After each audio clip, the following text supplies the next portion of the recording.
اعوذ باللہ من الشیطان الرجیم بسم اللہ الرحمن الرحیم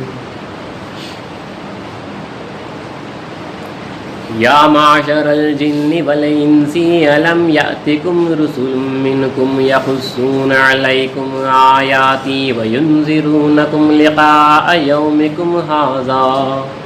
قالوا شهدنا على أنفسنا وغرتهم الحياة الدنيا وشهدوا على أنفسهم أنهم كانوا كافرين۔ اے گروہ جن و انس، کیا تمہارے پاس تم ہی میں سے پیغمبر نہیں آئے جو تم پر میری آیتیں پڑھ کر سناتے تھے اور تم کو آج اس دن کا سامنا کرنے سے ڈراتے تھے؟ وہ کہیں گے پروردگار، ہمیں اپنے گناہوں کا اقرار ہے، ان لوگوں کو دنیاوی زندگی نے دھوکہ دیا تھا اور یہ لوگ اپنے خلاف خود ہی گواہی دیں گے کہ وہ کافر ہیں۔ ذَلِكَ أَن لَّمْ يَكُن رَّبُّكَ مُهْلِكَ الْقُرَىٰ بِظُلْمٍ وَأَهْلُهَا غَافِلُونَ۔ یہ سب اس وجہ سے ہے کہ آپ کا پروردگار ایسا نہیں ہے کہ کسی بستی والوں کو ان کے کفر کے سبب ان کی بے خبری کے عالم میں ہلاک کر دے۔ وَكُلٍّ دَرَجَاتٌ مِّمَّا عَمِلُوا وَمَا رَبُّكَ بِغَافِلٍ عَمَّا يَعْمَلُونَ۔ اور تمام لوگوں کے لیے ان کے اعمال کی مناسبت سے درجے ہیں، اور جو کچھ یہ لوگ کرتے ہیں اللہ ان سے بے خبر نہیں ہیں۔ وَرَبُّكَ الْغَنِيُّ ذُو الرَّحْمَةِ إِن يَشَأْ يُذْهِبْكُمْ وَيَسْتَخْلِفْ مِن بَعْدِكُم مَّا يَشَاءُ إِن يَشَأْ يُذْهِبْكُمْ وَيَسْتَخْلِفْ مِن بَعْدِكُم مَّا يَشَاءُ كَمَا أَنشَأَكُم مِّن ذُرِّيَّةِ قَوْمٍ آخَرِينَ إِنَّمَا تُوعَدُونَ لَآتٍ وَمَا أَنتُم بِمُعْجِزِينَ۔ اور آپ کا رب بے نیاز اور صاحب رحمت ہے، اگر وہ چاہے تو اے بنی آدم تمہیں نابود کر دے، اور جن لوگوں کو چاہے تمہارے بعد تمہارا جانشین بنا دے، جس طرح کہ تم کو بھی دوسرے لوگوں کی نسل سے پیدا کیا ہے۔ بلا شبہ تم سے جو وعدہ کیا جاتا ہے وہ ضرور آنے والی چیز ہے، اور تم اللہ کو عاجز نہیں کر سکتے۔ قُلْ يَا قَوْمِ اعْمَلُوا عَلَىٰ مَكَانَتِكُمْ إِنِّي عَامِلٌ فَسَوْفَ تَعْلَمُونَ مَن تَكُونُ لَهُ عَاقِبَةُ الدَّارِ إِنَّهُ لَا يُفْلِحُ الظَّالِمُونَ۔ آپ کہہ دیجئے، اے میری قوم تم اپنی جگہ کام کرو، میں اپنی جگہ عمل کرتا ہوں، ان قریب تم کو معلوم ہو جائے گا عاقبت کا گھر کس کو ملتا ہے۔ یہ بات تو یقینی ہے کہ ظالم لوگ کامیاب نہیں ہوتے۔ صدق اللہ العظیم وصدق رسولہ الکریم وصدق المہدی الموعود العظیم۔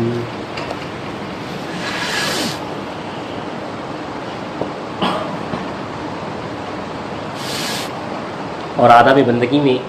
کل کی نشست میں ہم سن رہے تھے امامت کے آداب، جو امام ہوتا ہے اس کے اصول وغیرہ جو ہے آپ کے سامنے رکھے گئے تھے کہ کس طرح کا شخص جو ہے امامت کر سکتا ہے، اور کس طرح کے شخص کی امامت کرنے سے نماز مکروہ ہوتی ہے۔ ایک دو احادیث امامت کے تعلق سے کہتے ہوئے جماعت کی جو صف ہوتی ہے اس کی طرف جو ہے آگے بڑھتے ہیں، وہ بھی ایک اہم رکن ہے نماز باجماعت کا۔ رسول اکرم صلی اللہ علیہ وسلم کی حدیث مبارکہ ہے کہ آپ صلی اللہ علیہ وسلم نے فرمایا کہ جب امامت کرے تم میں سے کوئی تو چاہیے کہ تخفیف کرے نماز میں، کیونکہ جماعت میں ضعیف اور بیمار اور بوڑھے اور صاحب حاجت سب طرح کے لوگ رہتے ہیں، اور اکیلا پڑھے تو اختیار ہے جتنا چاہے طول کرے۔ رسول نے فرمایا کہ جو ہے نماز کو جو ہے مختصر طریقے سے جو ہے ادا کرو۔ امام کو حکم دیا ہے کہ نماز کو جو ہے طویل طریقے سے ادا نہ کر دو، جس کی وجہ سے اگر کوئی پیچھے بوڑھا ہے یا بیمار ہے اس کو جو ہے تکلیف نہ ہو۔ تو دیکھیے دین کو جو ہے رسول نے جو ہے آسان کر کے پیش کیا ہے، لحاظ رکھنا ہے کہ جو ہے پیچھے کس طرح کے جو ہے لوگ ہیں۔ اور ساتھ ہی ساتھ یہ لکھا ہوا بھی ہے کہ حضرت انس رضی اللہ تعالیٰ عنہ سے روایت ہے کہ انہوں نے فرمایا کہ جو ہے نہیں پڑھی میں نے نماز خفیف کسی امام کے پیچھے زیادہ خفیف اور پوری حضرت صلی اللہ علیہ وسلم کی نماز سے۔ تو رسول وسلم جو ہے نماز خفیف رہتی تھی، اور ہمارے پاس کی روایت میں آیا کہ جو دونوں خاتمین کی جو نماز تھی رسول اللہ صلی اللہ علیہ وسلم اور امامنا مہدی موعود علیہ السلام کی نماز جو ہے معتدل تھی، متوسط تھی،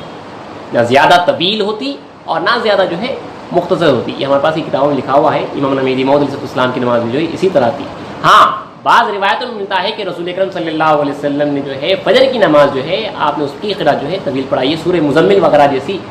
صورت جو ہے رسول صلی اللہ علیہ وسلم نے جو ہے فجر کی نماز میں پڑھائی. تو فجر کی نماز اور عشاء کی نماز کے تعلق سے ملتا ہے کہ جو ہے وہاں پہ جو ہے طویل جو ہے قرأت کی گئی ہے. لیکن عمومی طور پہ جب جو ہے ایک بہت بڑا مجمع ہو، بہت بڑی نماز جماعت ہو، تو وہاں پہ جہاں پہ بوڑھے بھی ہو سکتے ہیں، آپ کو ایک آئیڈیا ہوتا ہے، انداز ہوتا ہے ایک امام کو جو ہمیشہ نماز پڑھاتے رہتا ہے، اس کو ایک اندازہ ہوتا ہے کہ جو ہے پیچھے جو ہے کس طرح کے لوگ ہیں، تو اسی حساب سے ان کی مناسبت کے حساب سے جو ہے نماز پڑھائے. اور بعض روایتوں میں آئے تھے کہ جو ہے ایک شخص آ کے جو ہے رسول صلی اللہ علیہ وسلم سے جو ہے شکایت کرتا ہے، دوسرے گاؤں کا شخص آ کے، کہ ہمارے پاس کا امام جو ہے بہت زیادہ جو ہے طویل نمازیں پڑھاتا ہے، بہت لمبی نمازیں پڑھاتا ہے، جس کی وجہ سے جو ہے ہمیں تکلیف ہوتی ہے. تو کہا جاتا ہے کہ رسول صلی اللہ علیہ وسلم جو ہے اس وقت اتنا آپ کا چہرہ جو ہے سرخ ہو گیا تھا، اس سے پہلے کبھی آپ نے جو ہے اس طرح کا جو ہے چہرہ نہیں دیکھا. لوگوں کو مناسبت کے حساب سے دیکھتے ہوئے جو ہے امام کو جو ہے نماز پڑھانا ہے. اسی لیے اور آگے لکھا ہوا بھی ہے ایک نقطہ ہے کہ امام کو نماز میں بڑی بڑی صورتیں پڑھانا یا رکوع و سجود وغیرہ میں زیادہ دیر تک رہنا مکروہ تحریمی ہے. امام کو چاہیے کہ مقتدیوں کی ضرورت اور ان کے ذوق وغیرہ کا خیال رکھے اور ان کی رعایت سے قرات وغیرہ کرے، بلکہ ضرورت کے وقت مقدار مسنون سے بھی کم قرات کرنا بہتر ہے. تو امام کو جو ہے لحاظ رکھنا ہے، خصوصاً رکوع اور سجود وغیرہ میں بھی، اور خاص طور پہ جو سری نمازیں ہوتی ہے. اب جو جہری نماز ہے جہاں پہ فجر مغرب اور عشاء ہے، وہاں پہ تو جو ہے قرات ہو رہی ہے، قیام میں ہی ہوتا ہے، یہ طویل جو ہوتا ہے وہاں پہ قرات ہو رہی ہے، تو جو ہے پیچھے مقتدی جو ہے سنتا رہتا ہے. لیکن جو سری نماز ہے وہ تو مختصر ہی ہونی چاہیے، کیونکہ وہاں پہ جو ہے پیچھے جو ہے مقتدی سن نہیں رہا ہے، وہ جو ہے وہاں پہ زیادہ دیر ٹھہرنا، اس کو وسوسے وغیرہ ہر چیز طرح کے خیالات آ سکتے ہیں، اس کو ذکر اللہ میں مشغول رہنا ہے گرچہ کے. لیکن جو ہے سری نمازیں تو جو ہے چاہیے کہ جو ہے مختصر ہے. طویل نمازوں کی جو روایتیں آتی ہیں وہ فجر اور عشاء ہی کی جو ہے تعلق سے ہے، خصوصاً فجر کے تعلق سے، جہاں پہ رسول اللہ نے جو ہے طویل قرات کی ہے. اب آگے کہ جو ہے امام کے ساتھ ساتھ جو مقتدی ہوتے ہیں، امام کے ساتھ اگر ایک مقتدی ہو، تو ایک مقتدی کے تعلق سے لکھا ہے کہ ایک مقتدی ہو، اب یہ صف کے تعلق سے ہے، ایک مقتدی ہو تو امام کے داہنے جانب اس طرح کھڑا ہو، سیدھی طرف سے رہنا، صرف ایک مقتدی ہے، داہنے جانب اس طرح کھڑا ہو کہ اس کے پاؤں کی انگلیاں امام کی ایڑی کے برابر ہو. امام کا پیر جہاں پہ ختم ہو رہا ہے وہاں پہ جو ہے اس کے پاؤں کی انگلیاں جو ہے شروع ہونی چاہیے، بالکل زیادہ پیچھے نہیں، بالکل اور بالکل قریب میں نہیں. اور سب کے تعلق سے لکھا ہے، اور جب دو شخص ہو جائے، اس تعلق سے کہہ دیتا ہوں، اگر دو شخص ہو جائیں تو یہ طریقہ ہے کہ جو ہے امام کے دائیں اور جو ہے بائیں پیر اسی طرح سے جہاں پہ امام کی ایڑی ختم ہو رہی ہے، پیر ختم ہو رہا ہے، وہاں پہ جو ہے اس کا پیر شروع سیدھے اور جو ہے بائیں جانب کھڑا ہو. اور دو سے زیادہ ہو یا دو بھی ہو تو جو ہے امام جو ہے بالکل ایک صف جو ہے آگے بڑھ سکتا ہے، ایک صف آگے بڑھ. اس سے زیادہ ہو تو جو ہے امام کو جو ہے ایک صف جو ہے آگے بڑھ جانا ہی جو ہے بہتر ہے. بعض جگہ جو ہے اسی طرح سے جو ہے نمازیں پڑھی جاتی تھی ہمارے دائروں میں، صرف ایک بالش جو ہے آگے بڑھ کے امام رہتے اور باقی جو ہے پورے پیچھے ایک پہلی صف میں ہوتے. تو بہرحال آگے بڑھ جائے. بعض روایتوں میں اب دیکھیے یہ طریقہ ہے، بعض غیروں کے پاس یہ طریقہ ہے کہ اگر سمجھے آپ دو لوگ نماز پڑھ رہے ہیں، پیچھے دو ہی لوگ ہیں اور جو ہے ایک امام ہے، یا پیچھے ایک ہی مقتدی اور ایک امام ہے، تو پیچھے سے کوئی شخص آئے گا، باہر والا کوئی غیر شخص وہ آئے گا، یا تو وہ جو ہے امام کو آگے ڈھکل دے گا، ایک صف آگے قد اعظم ایک صف آگے ڈھکل دے گا، یا جو ہے وہ ساتھ والا جو مقتدی ہے اسے جو ہے ایک صف پیچھے کھینچ لے گا. یہ ان کے پاس کا طریقہ ہے، شاید فتوے وغیرہ اس میں کچھ مسائل ہوں ان کے پاس ہے، لیکن ہمارے پاس اس طرح یہ طریقہ نہیں ہے. یہ بات اب یاد رکھ لیجئے، ہمارے پاس یہ طریقہ نہیں ہے. بعض جگہ شاید یہ دیکھنے میں آ رہا ہے، ہمارے پاس جو ہے امام کو نہ آگے ڈھکلنا ہے اور نہ ہی جو ہے مقتدی کو پیچھے لانا ہے. آپ اگرچہ کہ جو ہے جب ٹھہرے تھے صرف ایک ہی مقتدی تھا، اسی حساب سے جو ہے دائیں بائیں جو ہے ٹھہرتے چلے جائیں، اور لیکن جو ہے نہ امام کو آگے ڈھک لے اور نہ جو ہے مقتدی کو پیچھے لے. بعض جگہ یہ بھی آتا ہے طریقہ، جب جو ہے صف فل ہو جاتی ہے، پہلی صف ہو جاتی ہے، تو جو ہے چونکہ اکیلا ٹھہرنا بعض روایتوں میں منع ہے، شاید میں نے پڑھا تو نہیں ہے اکیلا ٹھہرنے سے پیچھے ایک اکیلا شخص، تو یہ غیروں کا طریقہ ہے کہ جو ہے سامنے سے جو ہے ایک شخص کو جو ہے کھینچ لیتے ہیں پہلی صف میں سے جو ہے ایک شخص کو، تاکہ جو ہے وہ بھی جو ہے صف میں آ جائے، جماعت میں آ جائے، ایک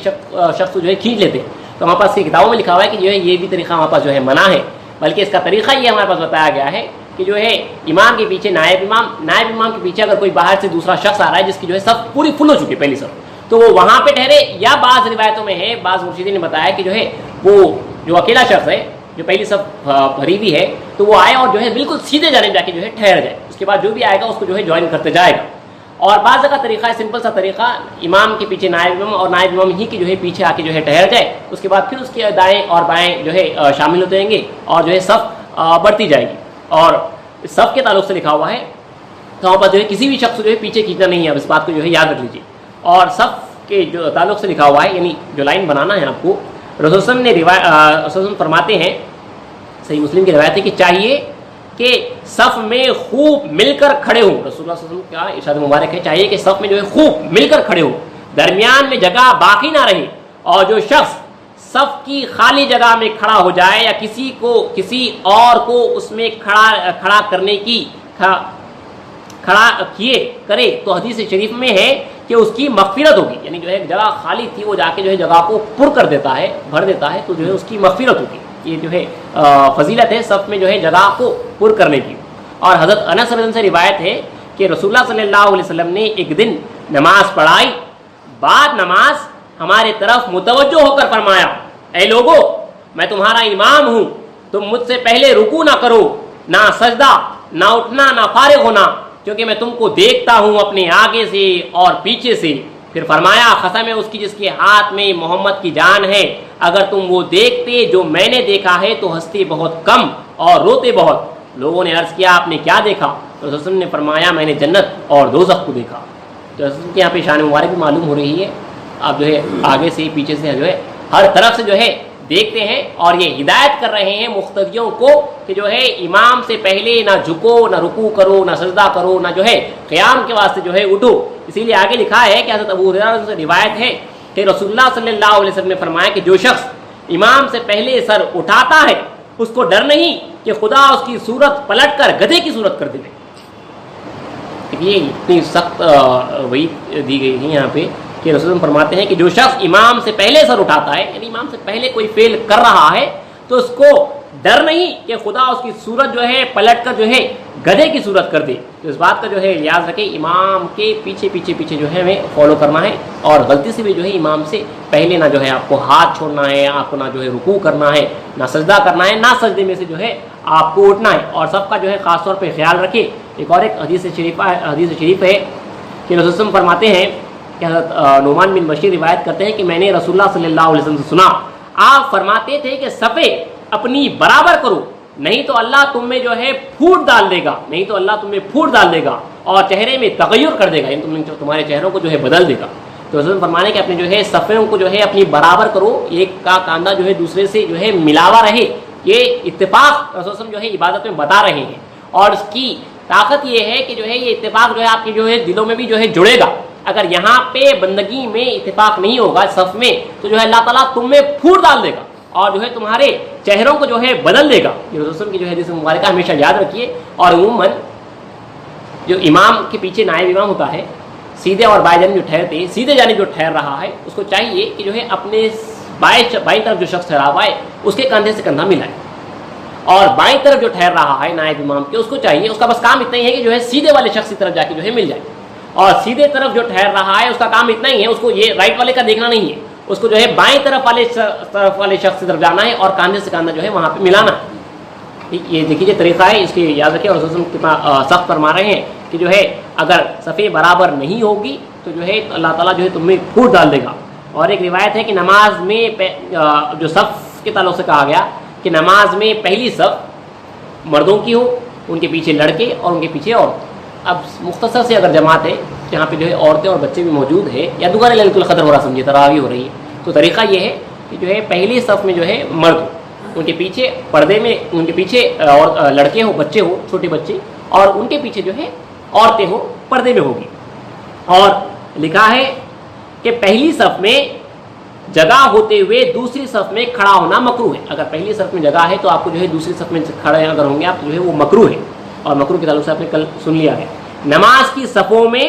آگے لکھا ہے کہ نماز کی صفوں میں جو صف ہے 1 2 سے 3 صف ہے, نماز کی صفوں میں بلحاظ نزول رحمت, اللہ تعالیٰ کی نزول جو رحمت کا طریقہ ہے اس میں پہلی صف بہتر ہے, پھر دوسری, پھر تیسری. تو پہلی صف میں جو ہے زیادہ رحمت الہی ہے, اور اس کے بعد جو ہے دوسری, اس کے بعد تیسری. لیکن اس کے برعکس جو ہے نماز جنازہ میں جو ہے جو سب سے پچھلی صف ہے اس میں جو ہے زیادہ رحمت الہی ہوتی ہے, وہاں پہ جو ہے فرشتے زیادہ ہوتے ہیں. بلکہ صفوں کے تعلق سے تو جو ہے بعض روایتوں میں ملتا ہے کہ جو ہے رسول اللہ صلی اللہ علیہ وسلم نے پہلی صف کی جو فضیلت ایک دن نماز فجر کے بعد بیان کی, پہلی صف میں آنے کی, پہلی صف میں ٹھہرنے کی. تو صحابہ جو ہے ظہر کی نماز تک گئے نہیں، پہلی صف میں بیٹھے تھے اس کا فیض پانے کے واسطے۔ دیکھیے اللہ تعالیٰ نے جو ہے جگہ جگہ پہ ایک ایک چیز میں، ایک ایک رکن میں جو ہے اپنے بندوں کو جو ہے قریب کیا ہے، اس کی رحمت شامل ہے۔ یعنی وہ جو پہلی صف میں آنا ہے، مطلب خدا کے واسطے جو اجلت کر رہا ہے، جو جلدی آ رہا ہے، وہ ہے وہ۔ اسی لیے جو ہمارے پاس بڑے بڑے نمازوں میں جو آ کے بیٹھ جاتے ہیں، کیونکہ رسول اللہ فرماتے ہیں کہ نماز کا انتظار کرنا نماز ہی میں داخل ہے، نماز کا انتظار کر رہے ہیں تو وہ نماز ہی میں داخل ہے۔ تو پہلی صف کی اتنی فضیلت ہے، حقیقت میں وہ اللہ سے وقت لے کے آیا نا، وہ زیادہ وقت دے رہا ہے وہاں پہ آ کے جو ہے پہلی صف میں جو بیٹھ رہا ہے، وہ اللہ سے جو ہے اجلت مطلب جلدی میں آ رہا ہے اور جو ہے زیادہ ٹائم وہاں پہ جو ہے وہ دینا چاہتا ہے۔ تو رسول یہ حدیث مبارکہ میں ملتا ہے اور روایتوں میں بھی یہ ہے کہ جو ہے پہلی صف میں جو ہے رحمت الہی زیادہ ہے، اور اس کے بعد کم اس سے کم ہوتے ہوئے دوسری صف تیسری صف اس طرح ہوتی ہے، اور نماز جنازہ میں جو ہے اس کے برعکس ہوتا ہے۔ تو یہ جو ہے صف کے تعلق سے جو ہے روایتیں تھی، صف کا ہمیشہ جو ہے خیال رکھیے۔ رسول نے جو ہے ہمیں ہدایت دی ہے کہ اپنی نمازوں کو، اپنی صفوں کو جو ہے سنوارنے کا حکم دیا ہے، بہترین طریقے سے جو ہے سنوارنا ہے، آرگنائز طریقے سے جو ہے اللہ تعالیٰ کے جو ہے حضور کھڑے ہونا ہے۔ اور ہمیشہ خیال رکھیے جب آپ ٹھہر رہے ہیں تو سیدھی طرف جو ہے ایک شخص زیادہ ہو۔ آپ سمجھے جو ہے ایک امام ہے، پیچھے 3 مقتدی ہے، تو پیچھے ایک نائب امام جو رہے گا، امام ہی کی جگہ پہ ایگزیکٹلی پیچھے رہے گا نائب امام۔ اب ایک شخص جو ہے سیدھی طرف رہے گا اور ایک شخص جو ہے بائیں طرف رہے گا۔ اب اس کے بعد اگر کوئی آئے گا تو اس کو چاہیے کہ جو ہے اب دونوں برابر ہیں، سیدھے اور بائیں طرف، تو اس کو چاہیے کہ جو ہے سیدھی طرف رہے۔ پھر اس کے بعد جو آئے گا اس کو چاہیے کہ جو ہے بائیں طرف رہے۔ پھر اس کے بعد تو ہمیشہ جو ہے ایک جو ہے سیدھی طرف زیادہ ہونا، ورنہ برابر ہونا، یا جو ہے ایک جو ہے سیدھی طرف زیادہ ہونا۔ ہاں جہاں پہ جو ہے بہت بڑی کثیر جماعت چل رہی ہے وہاں پہ جو ہے اندازہ لگانا مشکل ہوتا ہے، لیکن آپ جو ہے اس طرح کی مسجدوں میں جو ہے بڑی آسانی سے اندازہ کر لے سکتے ہیں ایک کلک میں، اور جو ہے کوشش کریں کہ جو ہے آپ جو ہے اس صف کی جو سنورنا ہے، جو درستگی ہے، وہ میری طرف سے جو ہے بگاڑنا ہے، کیونکہ رسول اللہ نے جو ہے سنوارنے کا حکم دیا ہے، اور میں اس سنوارنے کو توڑنا میرا آنا جو ہے اس کا سبب نہ بنے۔ اس سنوارنے کا جو طریقہ رسول اللہ نے بتایا ہے کہ اس میری وجہ سے جو ہے وہ جو سنورنا ہے جماعت کا وہ بگڑ نہ جائے۔ تو ہمیشہ اس بات کا خیال رکھیے، ایک صف میں ایک کلک میں جو ہے آپ کو اسنیپ میں آئیڈیا ہو جاتا ہے کہ جو ہے کہاں پہ جو ہے زیادہ تعداد ہے، اسی حساب سے جو آپ ہمیشہ خیال رکھیں کہ جو ہے سیدھی طرف پہ جو ہے ایک شخص زیادہ ہوگا، ورنہ جو ہے دونوں طرف جو ہے برابر ہوں گے، اور اس کے بعد اسی طرح جو ہے پیچھے کی صف ہوگی۔ اللہ چاہا تو پھر آگے انشاءاللہ کل کی نشست سے جو نماز کے مکروہات ہیں کہ کن چیزوں سے نماز مکروہ ہو جاتی ہے، اور جو نماز کے مفسدات ہیں کن چیزوں سے نماز ٹوٹ جاتی ہے، وہ اللہ چاہتا اگلی چیز بیان کی جائے گا۔ پھر اس کے بعد سجدہ سہو وغیرہ کی جو ہے تفصیل آپ کے سامنے رکھی جائے گی۔ واقعی